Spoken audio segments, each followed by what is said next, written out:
première fois que j'observais ça, qui était vraiment super dans son ego. Voilà, donc du coup, moi, je me balançais des croquettes au fur et à mesure.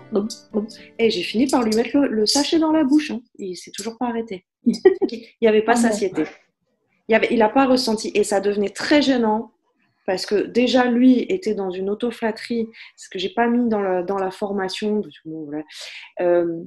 Je voulais modéliser là, pendant le cours. Je vous ai modélisé comment est-ce qu'on peut s'auto-flatter tranquille, facile, sans déranger trop. On va voir avec l'émotion qu'en France, c'est compliqué. Hein. Je vous les ai déjà semés un peu ces graines-là. Ce que j'ai peut-être un tout petit peu oublié de préciser, c'est que, attention, l'autoflatterie, si je me permets, Christophe, reste calme, tu rebondis pas là-dessus. Si je me permets le truc, on se caresse pas le minou en public, quoi. Ouais. C'est à la maison, tranquillement. C'est moi avec moi-même l'autoflatterie. C'est pas en public. Là, je voulais modéliser pendant la vidéo pour vous montrer comment facilement je peux m'offrir de la petite croquette. Plutôt que de considérer que c'est normal quand je réussis quelque chose ou quand je suis fière de moi sur un truc ou quand là c'est cool, t'es une nana qui déchire, t'as un grand cœur, là c'est chouette. Je voulais verbaliser pour que vous puissiez apprendre cette façon de se parler à soi et de se regarder soi et de s'estimer soi-même. Mais ça se fait pas en public. Ça se fait pas en public. Pourquoi? Parce que déjà, les autres personnes autour se sentent réduites. Et c'est une bonne manière que d'inviter des conflits d'ego. D'accord? Que d'inviter les autres égos à venir péter votre bulle, à vous faire redescendre un petit peu. C'est une bonne manière pour réveiller tous les petits juges autour. On dit, dis donc, il se la pète. Hein. Ça va. Ouais. Donc, sur cet exemple-là, d'observer justement, observer comment les gens qui sont autour.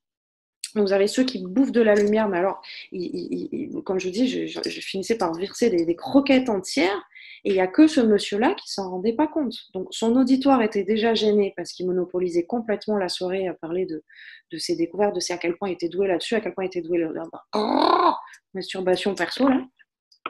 Donc, il était dans une auto-flatterie qui était déjà très monopolisante pour les gens qui étaient autour.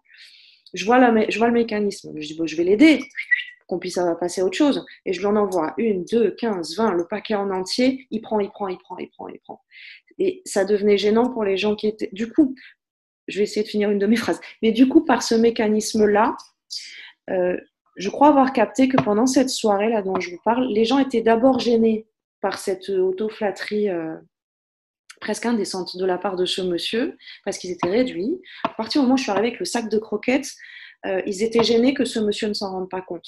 Donc on a basculé la gêne du bon côté, quoi. Vous voyez ce que je veux dire? C'est-à-dire que c'était plus une gêne personnelle de je me sens pas bien en présence de cette personne, je me sens réduite, et je vous ai même pas parlé de ceux qui marchent sur la tête des autres pour exister. Mais c'est ça que je veux que vous alliez chercher. Comment l'ego des autres personnes se manifeste. Ouais.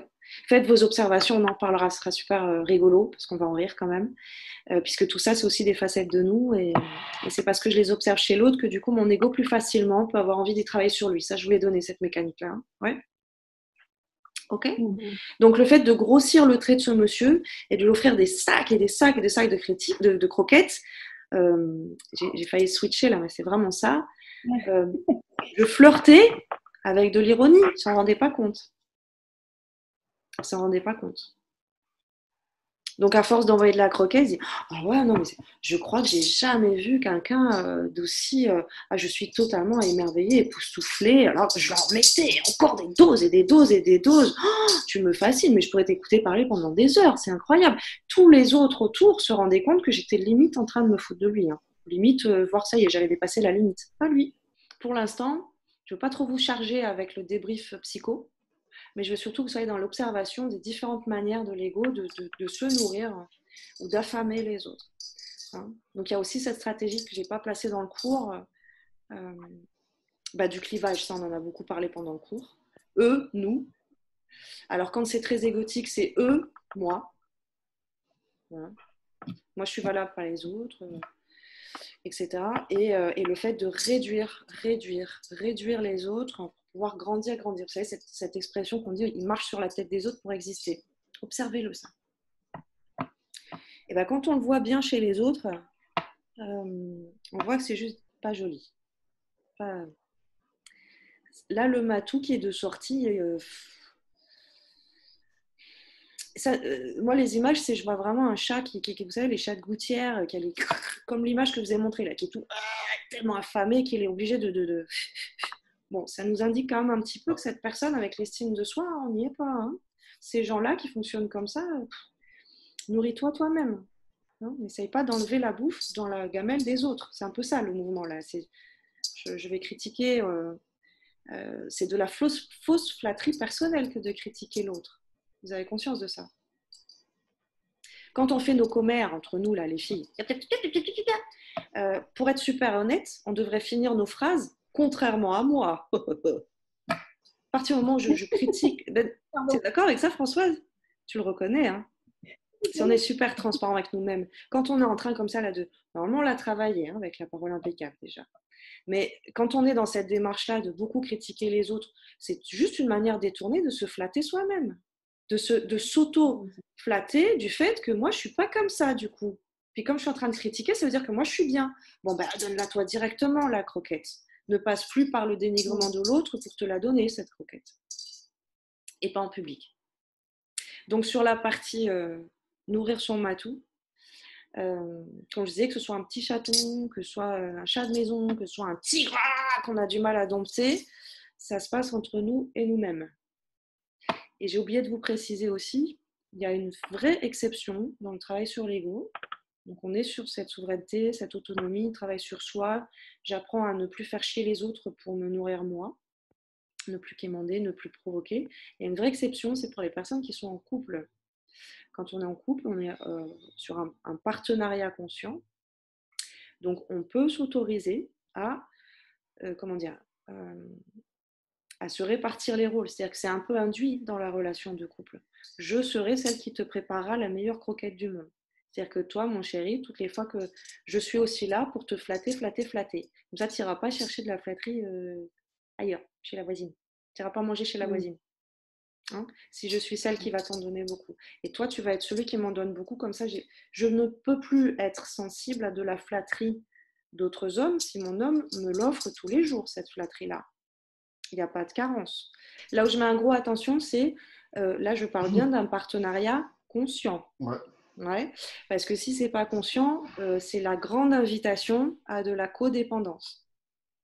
Ah ben non, là, on est dans du rat d'égout surgelé, réchauffé, ça va pas. C'est le petit plat fait maison, quoi. Pas fait maison, justement, c'est le petit plat réchauffé au micro-ondes, hein, rempli de choses dégueulasses, pas bonnes.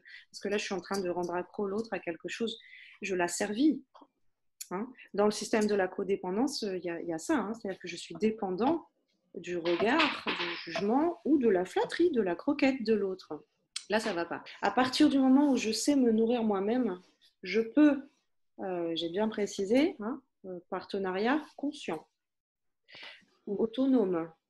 Si je suis autonome, si je suis indépendante, si je sais me nourrir moi, alors évidemment que c'est induit dans cette relation de couple que tu seras aussi celui qui me donnera de la croquette ou celle qui va me donner de la croquette. Mais si je ne sais pas me nourrir, je suis rentrée dans une relation où j'attends de l'autre qu'il me nourrisse. Et là, ça ne va pas. Mais ça, on va le travailler avec les attentes. C'est-à-dire que ma partenaire ne me doit aucune croquette au monde. Comme tu disais, c'est du plus. C'est de la cerise sur le gâteau. C'est même pas la cerise, c'est le coulis de caramel. La cerise, c'est moi qui la mets. Okay. Quand on a atteint ce niveau de clarté avec soi-même, on peut du coup, quelle que soit la relation, encore une fois, qu'elle soit amicale, qu'elle soit intime, whatever, familiale ou quoi que ce soit, on peut facilement aller réclamer un bout de Kleenex à l'autre ou un bout de croquette. Parce qu'on sait le voir en soi. Là, j'arrive pas à donner ma croquette. J'y arrive pas. Tu veux bien me donner une croquette? J'ai besoin que tu me donnes une croquette. Tu peux faire ça pour moi aujourd'hui? On peut se le verbaliser, ces choses-là. Une autre façon de le dire, c'est que là, l'estime de soi, là, je vois que le côté pas cool. Tu peux me rappeler, tu peux me remontrer un peu c'était quoi le côté positif? Là, je le voyais plus. Donc là, quand on atteint ce niveau-là, l'interaction et la relation à l'autre devient forcément enrichissante et non plus souffrant, blessure, dépendance, etc., etc. Là, on arrive vraiment à un niveau d'humain où l'union est une force, où c'est du plus, où on grandit, où on apprend de l'autre, on se nourrit mais de façon saine. Je précise à chaque fois dans le cours, sainement. Se nourrir mais sainement.